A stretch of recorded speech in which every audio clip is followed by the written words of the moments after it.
សួស្តីបងប្អូនអរគ្នាថ្ងៃនេះខ្ញុំចេញវីដេអូមួយទៀតដោយសារតែមួយរយៈនេះមានអារម្មណ៍ថាដើរលេងរៀងច្រើនដែរហើយនៅសល់វីដេអូនៅក្នុងទូរស័ព្ទច្រើនអញ្ចឹងទៅ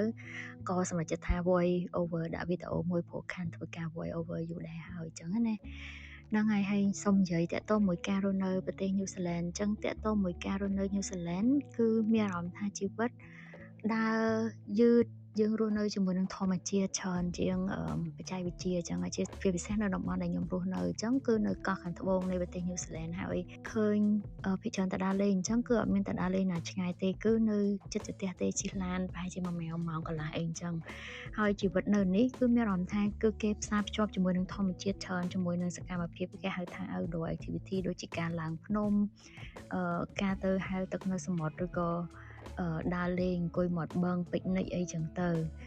ហ្នឹងហើយនៅនេះគឺបរៀនយើងច្រើនថាជីវិតគឺគេរស់នៅបែបធម្មតាមិនលយឆាយក៏មានអារម្មណ៍ថាជីវិតយើងដើរបែបយឺតប៉ុន្តែគេ focus ទៅលើ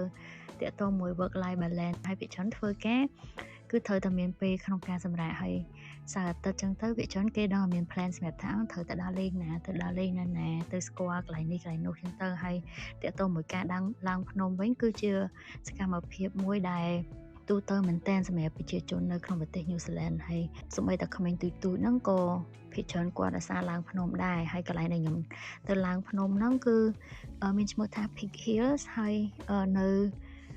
ចិត្ត Lake Coleridge ហើយនៅកន្លែងហ្នឹងមានអារម្មណ៍ថាគឺស្អាតមែនតើហើយពេលខ្លះទៅមានអារម្មណ៍ថាវាដូចជាគេហៅថា magic ព្រោះថានៅហ្នឹងដូចទឹកចឹងទឹកបឹងគេអីចឹងទៅមានអារម្មណ៍ថាពណ៌វាគឺខៀវហ្មងហើយក្នុងវីដេអូដែលខ្ញុំថតហ្នឹងគឺខ្ញុំអត់មាន edit អត់មានអីទេគឺថតកាមេរ៉ាធម្មតាមកហ្មងគឺថាស្អាតភ្នំគេមានទឹកកកមានអីទេសភាពគេ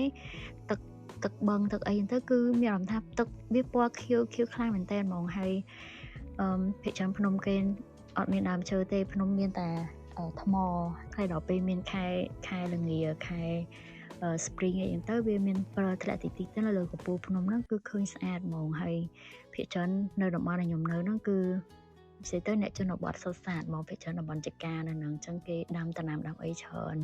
ហើយភាគច្រើននៅនេះគេដាំដំណាំចំណីសត្វដោយសារតែភាគច្រើនគេមានចិញ្ចឹមចៀមចិញ្ចឹម